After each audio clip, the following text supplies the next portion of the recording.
Veja bem, você está com medo do cenário político e está colocando boa parte dos seus recursos no Tesouro? Você sabe que você está emprestando para o governo que você alega ter medo? Eu sinto muito mais confiança nas empresas que têm um histórico passado de sobreviver a crises e de saírem mais fortes depois disso.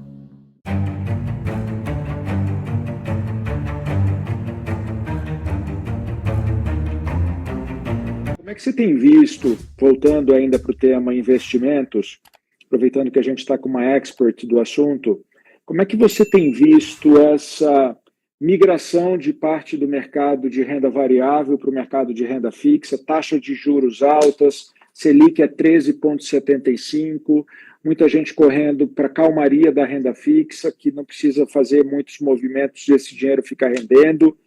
Você foi para a renda fixa, você continua na renda variável, como é que está a Luísa investidora? Legal. Apesar do meu nicho ser renda variável, eu sempre digo que qualquer investimento tem que começar pela renda fixa, tá? Independentemente de quem esteja nos assistindo, o primeiro passo é sempre uma reserva de emergência. Emergência não escolhe CPF, não escolhe hora e nem lugar. Emergência simplesmente acontece e se você não estiver preparado para esse momento, fica muito complicado. Então, a pandemia, acho que essa foi uma das grandes lições da pandemia, né?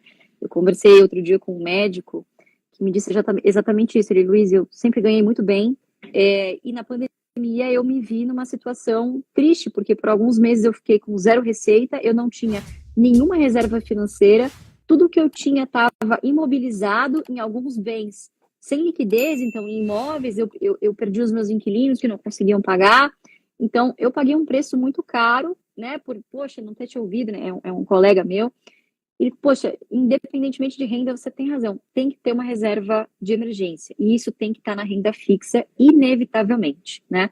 Então, o cidadão, quando está pensando nas suas finanças pessoais, ele tem que separar basicamente em 3 caixinhas, tá? A caixinha do curto prazo, que é essa que eu acabei de dizer, em que você precisa de previsibilidade, liquidez, tá?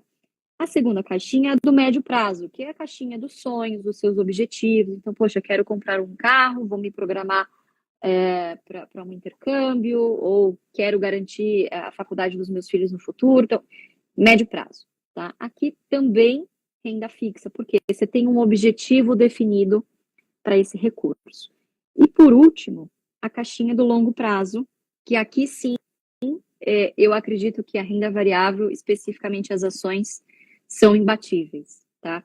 Mas, de novo, é muito importante que você tenha a constância deste recurso e que você aplique apenas aquilo que, de fato, está destinado para o longo prazo, né? Então, essa é a primeira conversa que eu sempre tenho com todo mundo. Definido isso, aí sim, vamos para a caixinha do longo prazo e vamos definir aqui estratégias. Eu uso 100%, 95% do meu patrimônio hoje está em ações, né? Porque eu sou jovem, né?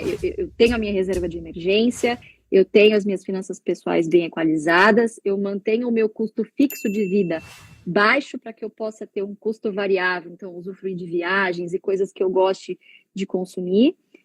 Mas em algum momento de aperto eu vou ter ali, fruto dos meus dividendos, alguma renda mais perene, né? E tenho ali a minha reserva de emergência. Então, a gente precisa começar a pensar em portfólio como um todo, né? E é muito fácil a gente começar a pensar nisso a partir dos objetivos. Muitas das vezes as pessoas alocam o seu dinheiro, e é um erro muito comum que está acontecendo agora, no que está rendendo mais. Então, hoje há um êxodo, há uma migração das pessoas indo da renda variável para a renda fixa, porque é o que está rendendo mais. E o que eu escuto mais hoje, principalmente aqui em rede social, que é um excelente termômetro, né, para esse movimento de manada, é: estou com medo do cenário político.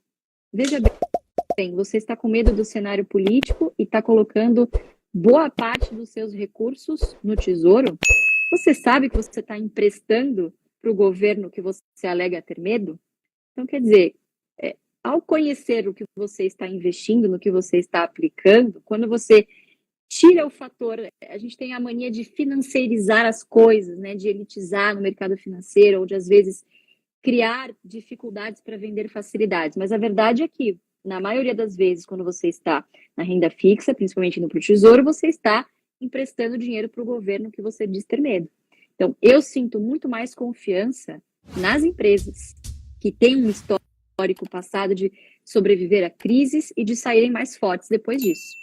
Né? Então, eu acho que munido dessa informação, a pessoa começa a tomar, talvez, decisões um pouquinho mais sábias. Né? E aí a gente começa a perceber por que o Warren Buffett é uma pessoa muito sábia, né? E por que as suas frases são tão divulgadas por aí e fazem tanto sucesso. Compra ao som dos canhões.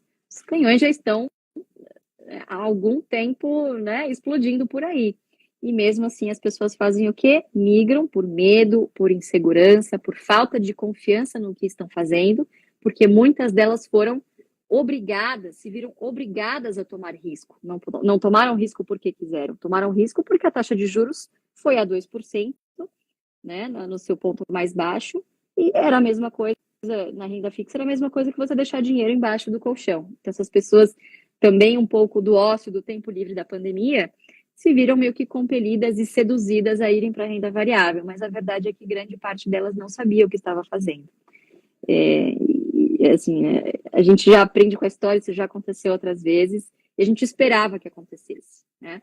Mas, por sorte, eu acho que tem um movimento muito positivo de pessoas que estão aprendendo a lição, que eu acho que saíram mais fortes também desse momento, e hoje a gente tem muitos especialistas também, não só eu, mas outros também colegas profissionais que falam sobre o assunto, né, e que divulgam muito bem aí o papel da renda variável no portfólio de uma pessoa, né? Então, acho que você não precisa seguir 100% do que eu faço, ter 95% em bolsa, né? Mas ter ali pelo menos um percentual, eu diria que 25% no mínimo, em ações, tá? Para que você consiga garantir um futuro, no caso aí uma renda promissora no futuro e não precisa depender do INSS, né? Tem uma renda passiva mais tranquila.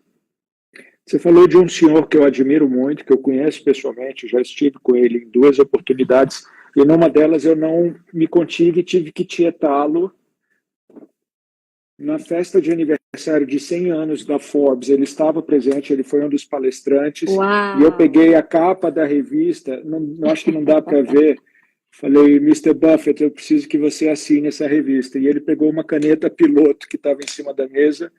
Então essa é uma capa autografada, capa de celebração de 100 anos da Forbes no mundo, assinada pelo Warren Buffett. Está enquadrado.